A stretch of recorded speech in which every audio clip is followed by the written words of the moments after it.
every single time you turn on the TV or the internet, it's just like nonstop bombardment of like negative after negative after negative after negative, like news. We all know that the stock market is fake. We all know that everything has been propped up. I don't know how I personally can invest in a company at $70 per share, and then the economy completely tanks. Nobody's buying any of the products. They have 2 consecutive quarters that are in the negative, and I sell the stock 3 months later at $240 per share. After the company laid off 400 employees, sales were down by 50%, and executives had to take a 10% pay cut. Explain to me how that's possible if we're doing so well. So we know that the stock market is totally fake. I don't even know how long this can go on with the stock market. And people who are comparing Wall Street to Main Street, it's not the same thing. Main Street is what's going on in the regular economy, and Wall Street is what's going on in the stock market, and they just are not, they're not paralleled. So right now, when it comes to food, 70% of China's rice crop failed in Jiangxi province due to flooding. That's from MSN.com. In Asia, pork prices this year have doubled after a quarter of the pig population has been slaughtered due to swine fever. Beirut, Lebanon, explosion caused ports to close while they import 80% of their food. They already had a 50% poverty rate before the explosion took place. The explosion took place at the port where they receive their imports. So even if they import 80% of their products, they have no way to import those foods at this point. 2/3 of the nation's fruit and nuts, half of the vegetables and cooking oil in the United States, and a quarter of the food produced in California is exported around the world. California's on fire right now. It's on fire, like the whole thing. I can see why so many people are exporting out of California. If you go into California, it's essentially a wildfire zone, and you can't even get home insurance for your home. So you go there, you take out a loan, they won't insure your property, it burns to the ground, and you lose everything. So I don't understand why I don't get it. Back on point. Corn and soybean crops were destroyed in the United States. People forget that all the cattle were killed in the Midwest floods last year. It's funny how news just seems forgotten with the more bad news that we receive every single day. Climate change and rain reduction in Africa will likely result in famine. Now, there is a big difference between food shortage and famine. Famine is when there is no food to be had. A food shortage is when there's less. Typically with less food, you're able to grow your own, or there are some alternative means, like you may go to the grocery store looking for broccoli and there's no broccoli, but there's some cauliflower. You may want oranges, but the store doesn't have any oranges, so you're stuck with pears. It's just that type of thing. We may not have the diversity of foods that we are accustomed to in the near future. And this is the one that gets me the most.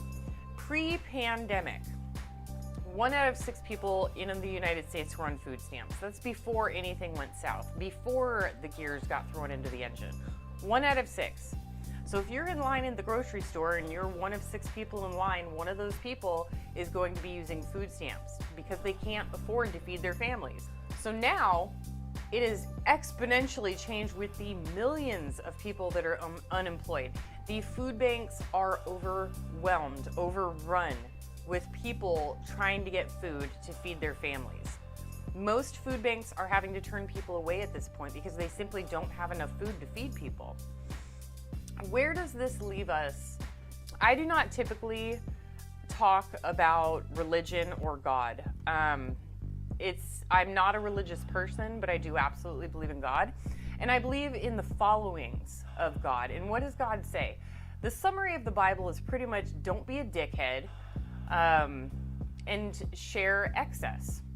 So what I'm doing in these times that are extremely hard for other people, because I've been a money saver, I've been a penny pincher, I am going to my food banks, and my heart does not really, I understand that people need food, but my heart is more with animals.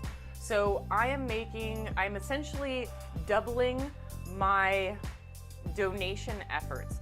I always donate 10% of my income to charity. Okay, that's not tithing as in the biblical sense. So when people talk about tithing, they talk about giving money to the church. If you have the means to do so, you should be helping others, because we were prepared for this, they were not. We cannot hold ignorance against someone. So what I'm doing, again, 10% of everything I make ever since I started my debt-free journey, 10% goes to charity. Well, anything I make any month in excess of what pays my bills and my charity, I'm donating. So you guys saw my video. It was about food banks being out of food, and I was making a donation to an animal organization that gives out food. I checked on their website. They needed cat food. I checked on their website again. They still need cat food, and they need sandwich bags. So I'm going to be going to Walmart again, but instead of doing $100 worth of cat food, cat litter, and sandwich bags, I'm going to be doing $200. In addition to that, I'm also going to be buying $100 worth of food and taking it to my local food pantry. When I made that video last time, I believe it was in late July, and the food pantries were closed until August 3rd. I did contact the pantry, and they did respond back, stated they would be opening back August 3rd. It's been a few weeks, and so now I have the option of taking them food.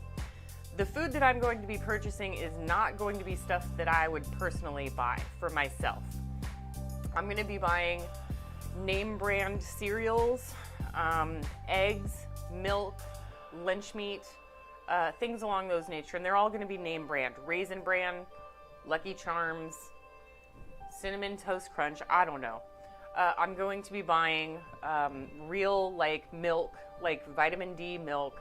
I typically drink soy milk or almond milk. I'm going to be purchasing Hillside Farms lunch meats. The pantries where I live take everything, but the majority of the stuff is not fresh fruits or vegetables, so I'll also be adding that. That is just something that I'm doing, because I think that when all of this bad news is provided, there's not really any solutions. And the truth of the matter is that we can only do so much. We can't fix the government. We can't fix the racism. We can't fix the I don't want to say famine. It's not a famine. We can't fix the food shortages by ourselves. So what can we do? We do not help with the problem. We don't make the problem worse. We take care of ourselves.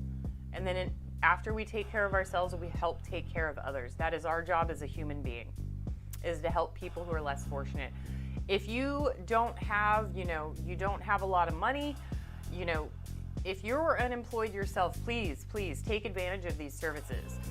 Call your local food bank, call whoever you need to call in order to get yourself taken care of. I'm not saying to take from what you already have, but if you have excess, please use this opportunity as a money saver and a prepper to help your fellow man.